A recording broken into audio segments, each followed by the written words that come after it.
महाभारत के सभा पर्व के मार्कंडेय समस्या पर्व अध्याय है, उसमें राजा इंद्रद्युम्न का जिक्र आता है।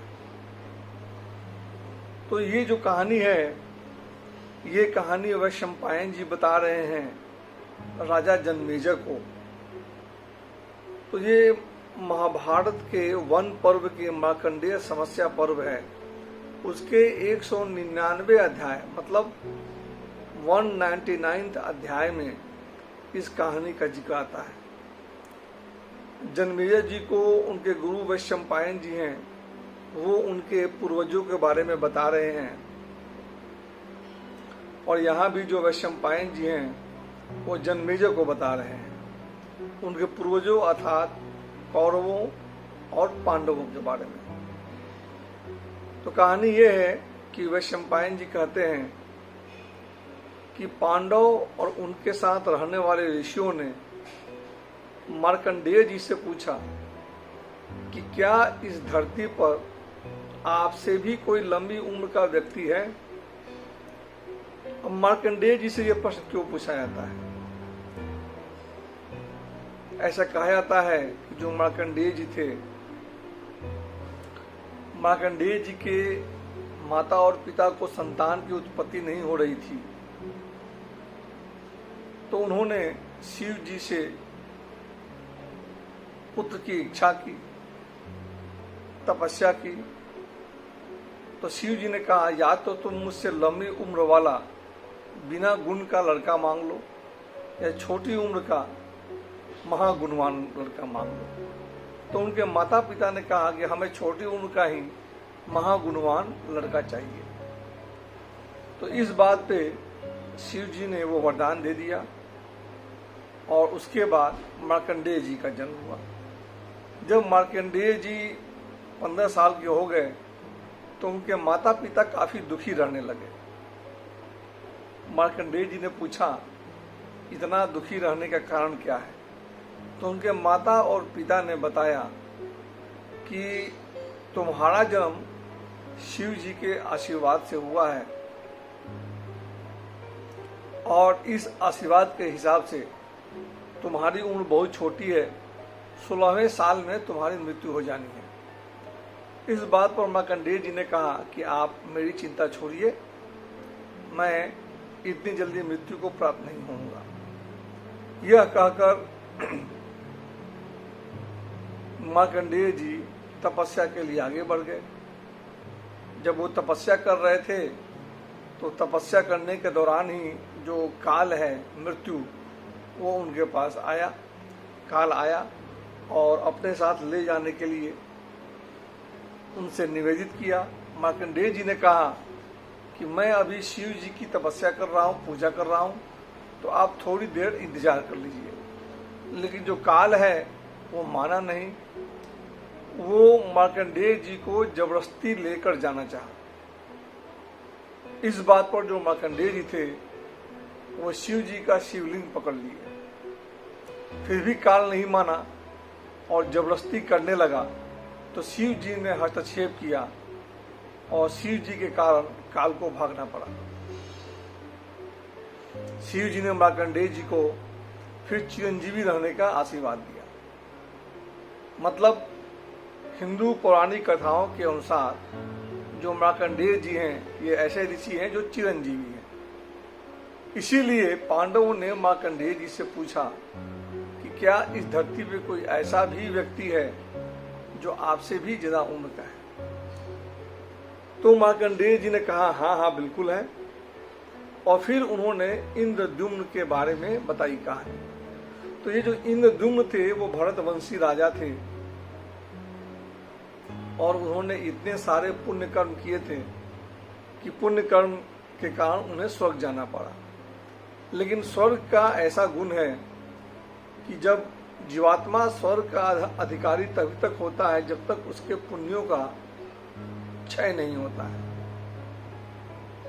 जब पुण्य का प्रभाव खत्म हो जाता है तो उसे स्वर्ग लोक त्यागना पड़ता है। तो जो इंद्रद्युम्न नाम के राजा थे वो बहुत दिनों तक स्वर्ग में रहे समय बीतने पे इंद्र ने आकर कहा कि अब आपका स्वर्ग में रहने का समय खत्म हो गया है, आपके पुण्यों का ह्रास हो गया है, आपको स्वर्ग छोड़ना पड़ेगा। इंद्रद्युम्न को बड़ा आश्चर्य हुआ कि मेरे जो इतने पुण्य कर्म किए गए हैं वो इतनी जल्दी खत्म कैसे हो सकते हैं। उन्होंने इंद्र से कहा, संशय व्यक्त किया, तो इंद्र ने कहा ठीक है, आप धरती पर जाइए, यदि आप धरती पे किसी एक व्यक्ति को ढूंढ कर लाएं, एक जीव को ढूंढ कर लाएं जो आपके पुण्य कर्मों को जानता हो, तो आप स्वर्ग के फिर से अधिकारी बन जाएंगे।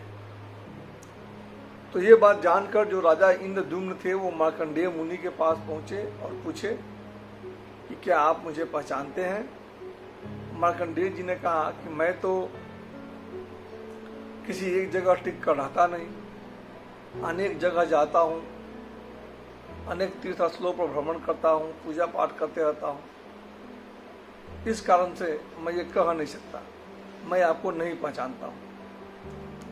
तो इंद्रद्युम्न जी ने कहा कि क्या आपसे भी कोई लंबी उम्र का व्यक्ति है।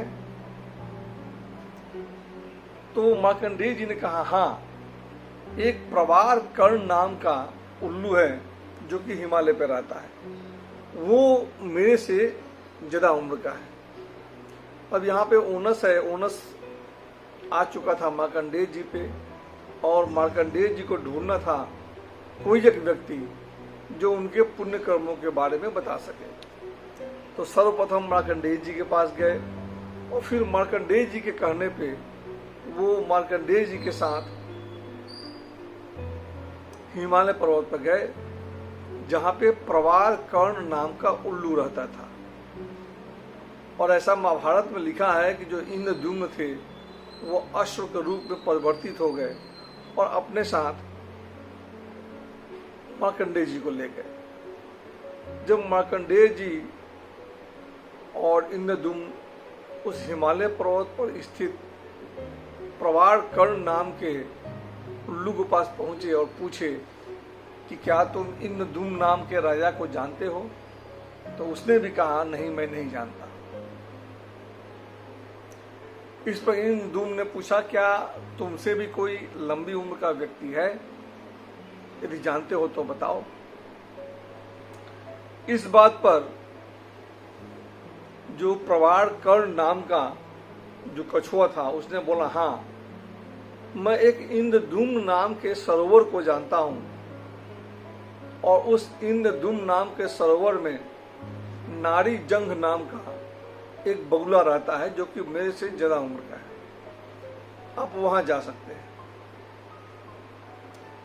तो इसके बाद जो राजा इंद्रद्युम्न है वो मार्कंडेय मुनि और प्रवार कर्ण नाम का उल्लू उन तीनों को लेकर जाते हैं इंद्रद्युम्न नाम के उस सरोवर के पास, जहां पे नारी जंघ नाम का वो बगुला रहता है।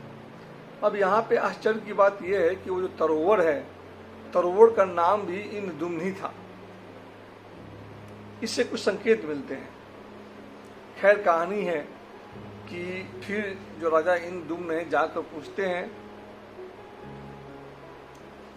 उस नारी जंघ नाम के बगुले से कि क्या तुम राजा इंद्रद्युम्न को जानते हो।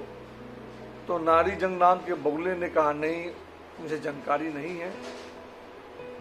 तो फिर इंद्रद्युम्न ने पूछा क्या तुमसे भी कोई लंबी उम्र का व्यक्ति है, चिरंजीवी व्यक्ति है, जीव है। उसने कहा है। इसी सरोवर में अकुपार नाम का एक कछुआ है जो मेरे से ज्यादा उम्र का है, तो मैं उसको बुलाता हूं, शायद उसको पता।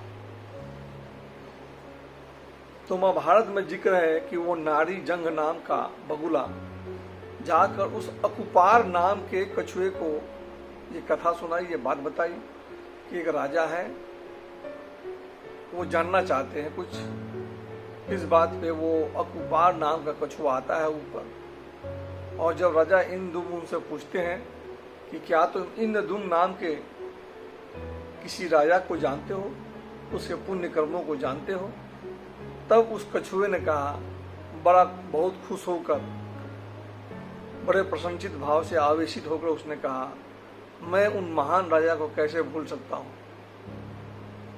ये वही राजा हैं जिन्होंने अग्नि स्थापन यज्ञ के दौरान 1000 यज्ञ युग बनवाए और अनगिनत गायों को दान में दिया।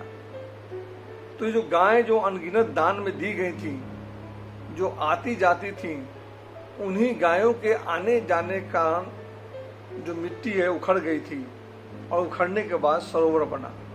तो ये सरोवर वही सरोवर है जो सरोवर राजा इंद्रद्युम्न के दिए गए गायों के आने जाने के कारण बना था।